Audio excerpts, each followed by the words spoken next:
asked to find this indefinite integral. So that means we do just like what we would do with the definite integral. You find the antiderivative of each term.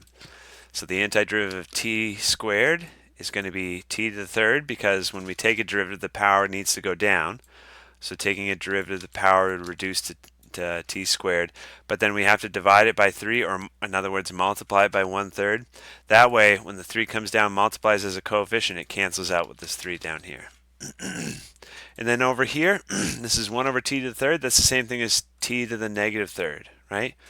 So when we find an antiderivative, the power goes up by 1. So instead of negative third power, that's now negative second power here. Okay. There was a minus sign out here to begin with, but we're not quite done. If you take a derivative of this term, the negative 2 comes down and multiplies. So that'd make this be a negative negative 2. We need it to be positive, and we need to divide by a 2 to cancel out that 2.